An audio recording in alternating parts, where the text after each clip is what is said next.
বহু মানুষ নেপালে গেছেন কাজ করতে, কোনো না কোনো কাজ। ঘাটালের বহু পরিবার এখন চিন্তায়।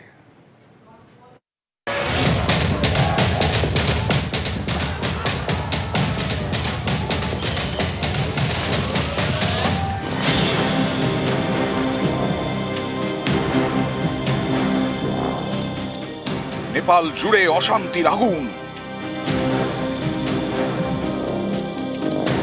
আর এটা কাঠমান্ডু ভবন, এখানে শান্তি।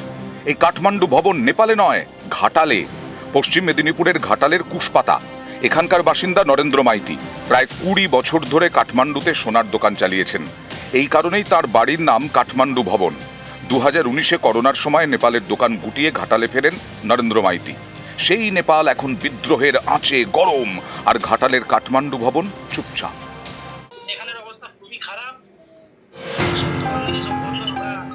ঘাটাল থেকেই অনেকেই কাজ করতে গিয়েছেন নেপালে।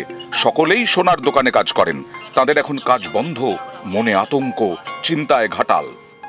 দুজন ভাই আছে, তারা এখন খুবই টেনশনেই আছে। ওখানে তো প্রচুর গন্ডগোল চলছে ইন্টারনেট নিয়ে, যার ফলে আমরা কাল থেকে সন্ধ্যা থেকে যোগাযোগ করতে পেরেছি, তার আগে কোনো যোগাযোগ করতে পারছিলাম না, যার ফলে খুব উদ্বেগে ছিলাম। আমরা চাইছি চলে আসুক এখন যেহেতু ওখানে ভয়াবহ পরিস্থিতি, কিন্তু আসতে পারছে না। এখন বর্ডার বন্ধ আছে। ভাসুর, যা, তার ছেলে, ভাগনা, 7 জন আছে। কি করে? সোনার কাজ করে। আমরা দুশ্চিন্তায় আছি, এরকম একটা গন্ডগোল হচ্ছে। বাড়ির লোক সবাই খুব টেনশনে আছে। পশ্চিম মেদিনীপুরের খড়গপুর, এখানকার বাসিন্দা বিনীতা মান্না নেপালে ডাক্তারি পড়ছেন, 2nd ইয়ারের স্টুডেন্ট। অশান্তির পর থেকে আতঙ্কে বিনীতা দ্রুত বাড়ি ফিরতে চান। হ্যাঁ, ভয় তো খুব হচ্ছে। বাড়ির সাথে তো যোগাযোগ করছি, বাড়ির লোকেরাও টেনশন করছে, বলছে ঘর আসতে। এখন তো আমরা এটাই চাই, আমরা যে যারা ইন্ডিয়ান আছি, যে আমরা যে কোনো ভাবে ঘর চলে যেতে চাই এখন। নিউজ 18 বাংলা। ওখানে যারা কাজ করতে গেছেন তাদের পরিবার এখানে চিন্তায়, আর নেপাল থেকে এখানে এসে যারা কাজ করছেন তারা পরিবারের জন্য চিন্তায়। নেপালে বিদ্রোহের আগুন, আছড়ে পড়েছে জনরোষ।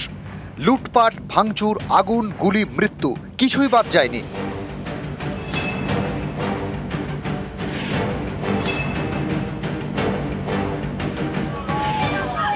ভারতে থাকা নেপালের নাগরিকরা এখন উদ্বেগে দিন কাটাচ্ছেন। যেমন দিবেশ মারাসেনি বীরভূমের সিউড়িতে থাকেন, নার্সিংহোমের ডাক্তার, বাড়ি নেপালের গুলমিতে। সেখানে তার মা বাবা থাকেন। তাঁদের নিয়ে উদ্বেগে দিবেশ। সোমবার থেকে ফোনে কথা বলতে পারেননি, তাতে চিন্তা আরো বাড়ে। শেষমেশ বুধবার মা বাবার সঙ্গে ফোনে কথা বলেন দিবেশ। কথা হলো তো খুব দয়নীয় স্থিতি। আমি তো জানতাম না, শুনে একটু অবাক লাগলো, এত কিছু হয়ে গেছে নেপালে। কাঠমান্ডুতে একদম চরম লেভেলে আন্দোলন চলছে। আর এমনি গ্রামের দিকে এটা খুব যায়নি, বা আমার গ্রামের দিকে বাবা মা যেখানে আছে মোটামুটি ঠিক, এখন ঠিকঠাক আছে। ওইদিকে স্কোপটা যায়নি, প্রকোপটা পড়েনি।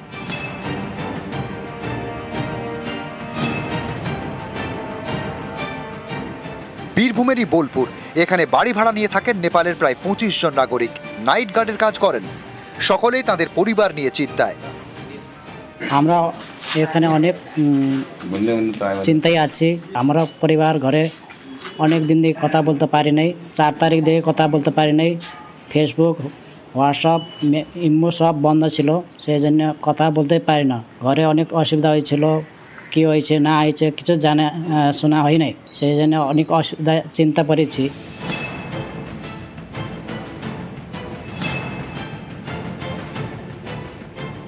কলকাতার মিন্টো পার্কে থাকেন গুঞ্জা শ্রেষ্ঠা, বেসরকারি স্কুলে পড়ান, পরিবার থাকে নেপালে। পরিবারের সদস্যদের সঙ্গে কথা বললেও চিন্তা কাটছে না। फैमिली काठमांडू में ही रहते हैं, वो लोग के साथ में मेरा संपर्क होते रह रहा है।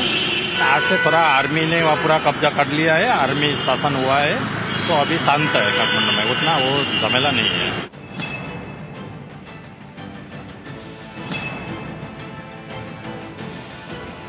নেপাল থেকে বাংলায় পেটের জন্য কেউ মোমো বিক্রি করেন, কেউ করেন চাকরি।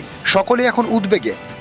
थोड़ा तो टेंशन होगा ही, क्योंकि मैसेंजर पे बात हुआ कुछ दिन, अभी वहाँ उतना समस्या नहीं है, लेकिन मेन है काठमांडू। और मेरा बॉर्डर साइड है, जो जनकपुर साइड का मेरा घर है, वहाँ पे उतना टेंशन नहीं है। तो वहाँ भी कुछ मैंने नगर पालिका कुछ तोड़फोड़ किया है सुना है हमने वहाँ भी, लेकिन कुछ नुकसान नहीं हुआ उसमें। আমার বোন থাকে কাঠমান্ডুতে, 2-3 দিন হয়ে গেল কন্টিনিউ ফোন, ওর টোটাল নেট ফেট সব অফ আছে, তাই জন্য ওনার সঙ্গে কোনো কন্ট্যাক্ট নেই। লাস্ট কথা হয়েছে 7-8 দিন আগে। খুবই খারাপ, ওইখানকার পরিস্থিতি খুবই খারাপ, মেনলি কাঠমান্ডু বহুতই খারাপ আছে। তো ওনার সাথে আমাদের কোনো কন্ট্যাক্টই হচ্ছে না এখন, অনেক চিন্তা হচ্ছে।